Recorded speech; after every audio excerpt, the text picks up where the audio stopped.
Assalamualaikum warahmatullahi wabarakatuh.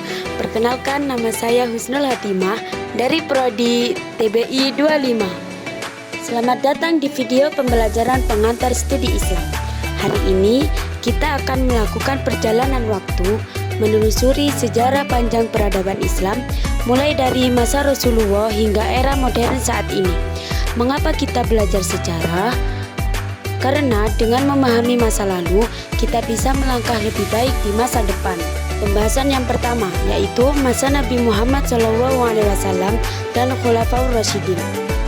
Islam bermula di Mekah, di mana Rasulullah SAW menanamkan fondasi akidah selama 13 tahun.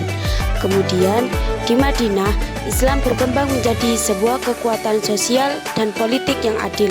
Setelah Rasulullah wafat, perjuangan dilanjutkan oleh Khulafaur Rasyidin. Yang pertama, pada masa Abu Bakar As-Siddiq. Masa kepemimpinan 632 sampai 634 Masehi. Fokus awal Abu Bakar adalah mengamankan internal Jazirah Arab melalui perang Riddah. Setelah stabilitas tercapai, beliau mulai mengirim pasukan keluar perbatasan. Yang pertama, wilayah Irak, mengirim Khalid bin Walid untuk membebaskan wilayah Irak yang saat itu dikuasai oleh Kekaisaran Persia atau Sassanid. Yang kedua, wilayah Syam atau Suriah, mengirim 4 pasukan utama ke wilayah Syam yang dikuasai oleh Kekaisaran Romawi Timur atau Bizantium.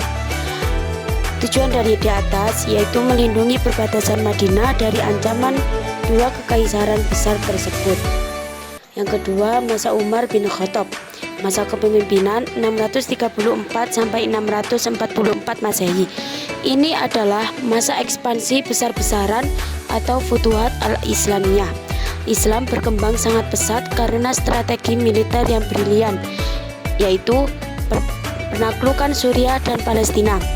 Kemenangan besar dalam perang Yarmuk pada tahun 636 Masehi melawan Romawi yang membuka jalan bagi jatuhnya Yerusalem ke tangan umat Islam.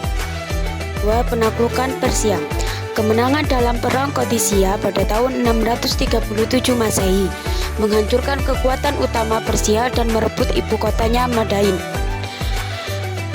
Pembebasan Mesir di bawah komando Amr bin As, Mesir berhasil dibebaskan dari kekuasaan Romawi pada tahun 641 Masehi.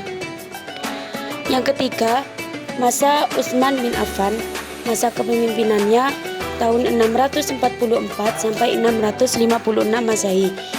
Ekspansi pada masa Utsman melanjutkan apa yang telah dirintis Umar, namun dengan jangkauan yang lebih luas ke arah timur dan laut. Yang pertama, wilayah timur. Islam mencapai wilayah Transoksiana atau Asia Tengah dan wilayah yang sekarang disebut Afghanistan dan Pakistan. Yang kedua, wilayah barat. Pasukan Islam mencapai wilayah Afrika Utara atau Tunisia atau Tripoli. Yang ketiga, angkatan laut. Utsman mendirikan angkatan laut Islam pertama untuk menghadapi armada Romawi di Laut Tengah yang berujung pada penaklukan Pulau Siprus.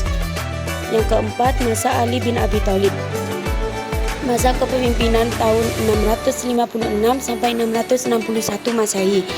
Berbeda dengan 3 pendahulunya, pada masa Ali bin Abi Thalib tidak terjadi ekspansi wilayah yang signifikan. Yang pertama, fokus internal.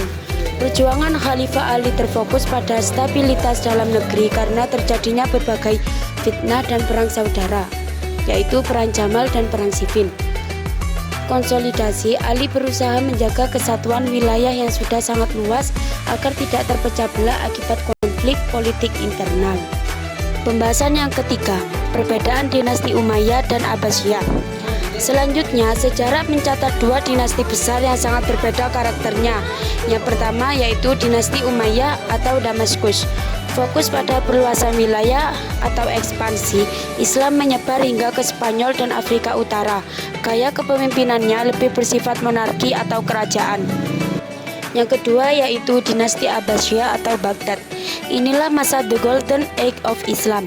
Fokus mereka bukan lagi perang, melainkan ilmu pengetahuan. Lahirlah tokoh besar seperti Al-Khawarizmi, penemu Al-Jabar, dan Ibnu Sina di bidang kedokteran.